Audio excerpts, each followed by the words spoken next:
Jonah wanted to die. He was running away from God.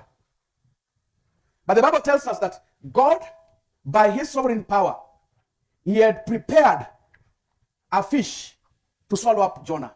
The word that is used there, prepare, it means appointed or elected. Something that was there even before the foundation of the world. This fish was the exact size that can swallow a human body. And it was there at the right time. Jonah, after being swallowed, he spent 3 days and 3 nights in the belly of the fish. If you are a scientist, you start now questioning. And that because this is the verse that most theologians argue about. They start saying, it's not possible. Now, this is just a parable. It's a myth. The Jonahs of this world. The entire book of Jonah is full of miracles. A great storm, a great fish, a great calming. And then at the end of this book, we'll have now the vomiting of Jonah, the next miracle. So, my friend, if you don't believe in miracles, you can excuse us. Those will not make sense to you. Then Jonah prayed unto the Lord his God out of the fish belly. How? Does the fish belly has oxygen? You know, nobody can survive without oxygen. Even the smell. The belly of a carnivorous fish. Meaning inside the body there were dead bodies. And what about the digestive juice? Was he not burned? These are the proofs that tells you this. We are just finite men. But God is infinite.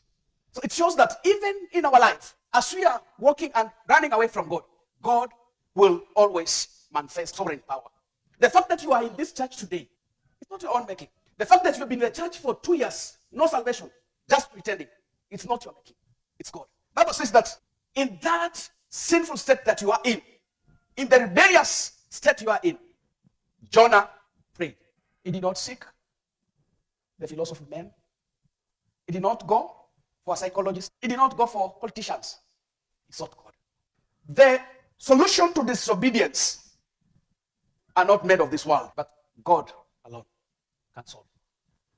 And God did not start questioning Jonah that I sent you, you rebellious, so I will not help you. God did not go into the past. God heard his voice. Even today, God can hear your voice if you sincerely come to him. God is still gracious even to the most rebellious people. And he is able to save. Not like us men, that we keep grudges. It's not like Jonah who said, I cannot go and preach to people that have been making our nation to suffer. Not even like our preachers today. They say, you kill by sword, you die by sword. I cannot live a witch to live. He must die. God is not like that. He is God of mercy. And he's calling you today. Even for us that are born again, God has been calling you to do something, but you've been so hesitant. You don't want. It's like you want, you don't want. Let this text provoke you. As to, first of all, he acknowledges that this thing that I'm going through are my own makings. If I would have obeyed God, I'll have not gone through it. That's why he said, my. It's not blaming God. And God had him. He said that out of the belly of hell, Sheol, or grave, or pit, or hell, a place of torment. It's a place where the non-believers go when they die. So Jonah is saying, out of the place of torment, the place of death. And one thing you know, a dead that is not born again when he dies, he has no mercy. The mercy of God is only for the living. Now, Jonah is saying that I don't deserve the mercy of God. I deserve to be among the dead that are not born again. But he contrasts, he said that even when I was in the land of no mercy, I prayed and he heard my voice. God can hear you. Even when you are the most serious criminal in this area, the most notorious prostitute in this area, God can hear you. Then he says in verse 3, thou hast cast me into the deep. If you read chapter 1, the sailors are the ones who threw Jonah into the sea. But in verse 3 of chapter 2, it says that God casted him out into the heart of the sea. Waters surrounded me. Mighty waves barred me beneath the earth. I could not save myself. It was not as joke as if it felt like I'll just go within 2 minutes, I'll have already died, drowned, and gone. But God gave him 72 hours to suffer. That's what I was telling you in verse 2 of chapter 1. The journey of disobedience is too expensive. Jonah had to pay his fare to Tarshish. I did not go. He ended up in Nineveh.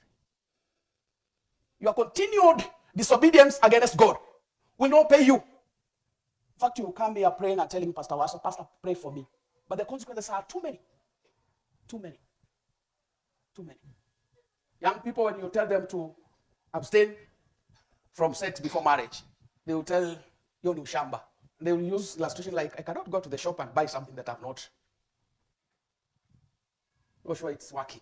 I want to buy a phone. I cannot just go to Safaricom shop and pick a phone and come. They have to test it for me. That's the mind of Jonah. Pastors will continue warning you, don't do this. And you'll go and do it. The next thing is children outside marriage. Those are the consequences that even if you get born again, you live with. When we move into verse 4, he said that, and then I said, I'm cast out of thy sight. It is Jonah himself that was running away from the presence of God. He thought he's so clever than God. My life, my choice. He never knew it's the sovereign hand of God that is working upon him, even in disobedience. Friends, this should leave us fearing God. It actually says that when you see even a sinful person, those that go to clubbing and doing all sorts of things, they are still under the plan of God. If God was to finish them immediately, he would have done it. If he decide to save them there, he will. They are not the worst people than us that are in the church. It's all the grace of God. We are not better people. We are not. It's all the grace of God. And this casting out, the Greek meaning of it is being driven away, being banished, put away, thrust away. Jonah believed God can no longer see him, can no longer have mercy on him. All he could see are troubles. Like you and me. The life we live, sometimes we miss to see God. All we see is problems. I'm jobless. I'm looking for someone to settle with. All I meet are liars. They want to use me and go. You don't see the hand of God in all whatever you are going through. All you see, all has made your mind only to see the bad, but you don't see the good. When you lack food, you don't see the hand of God in it. You don't have a job for 3 years, 2 years, you don't see the hand of God in it. For you, it's like, no, devil is tormenting me. I need to go and pay for a seed. That's why you've called men that parade themselves as preachers. They'll come and tell you, you can buy a staff for marriage. You can buy a staff for business. And you fool to go there. Some even in Bethesda. They'll send money to such kind of pastors. You listen to them, watch them in your houses. Music you listen to. Yet you call yourself a reformer. Your friends, the chamas you go to, the rural shows, the weddings, they all don't paint the image, the true image of God. And you're okay. Stop being like Jonah.